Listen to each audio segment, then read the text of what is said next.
Bonjour à tous. Je continue à vous partager des extraits du livre du pape Benoît XVI, Jésus de Nazareth. Pardon. Les deux différents types de témoignages de la résurrection. Il existe deux types différents de témoignages que nous pouvons qualifier de tradition sous forme de profession et de tradition sous forme de narration. La tradition sous forme de profession. La tradition sous forme de profession synthétise l'essentiel en de brèves formules qui veulent conserver le cœur de l'événement. La mort de Jésus. La mort de Jésus ne vient pas de la prétention de l'homme, mais de l'humilité de Dieu. Elle est la mise en œuvre d'un amour où Dieu lui-même descend vers l'homme pour l'attirer à nouveau en l'élevant vers lui. La mort de Jésus n'entre pas dans la sentence à la sortie du paradis, mais elle se trouve dans les champs du serviteur de Yahvé. Elle est donc une mort dans le contexte du service de l'expiation, une mort qui réalise la réconciliation et devient une lumière pour les peuples. C'est ainsi que la double interprétation que ce credo rapporté par Paul associe à l'affirmation « il mourut » ouvre la croix sur la résurrection. La question du tombeau vide. Dans cette profession de foi, nous avons ensuite « il fut enseveli ». Dans la théologie moderne, le sépulcre vide ne peut être une preuve de la résurrection.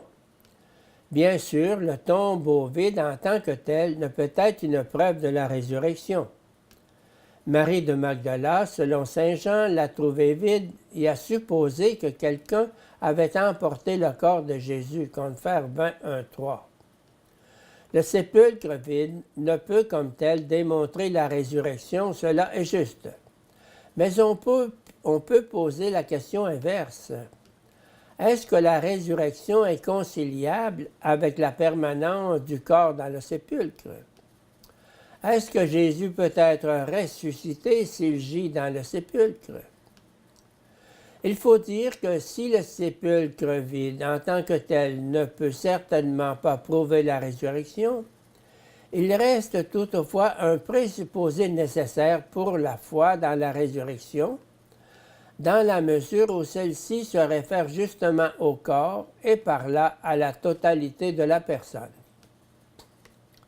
Saint Pierre à la Pentecôte y annonce ouvertement la résurrection de Jésus à la foule rassemblée, en citant le psaume 16, 9, 11, où il est dit « Ma chair reposera dans l'espérance que tu ne m'abandonneras pas mon âme à l'Hadès et ne laisseras pas ton sein voir la corruption. » Pierre cite en ce cas le texte du psaume dans la version de la Bible grecque, qui est différente du texte hébraïque, où l'on peut lire « Tu ne peux abandonner mon âme au Sheol, car tu ne peux laisser ton fidèle voir la fosse.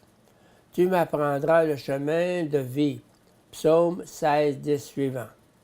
Selon cette version, le priant parle dans la certitude qu'il ne verra pas la fosse. Ne pas subir la corruption, cela est précisément la définition de la résurrection. En ce sens, le sépulcre vide, comme partie intégrante de l'annonce de la résurrection, est un fait rigoureusement conforme à l'Écriture.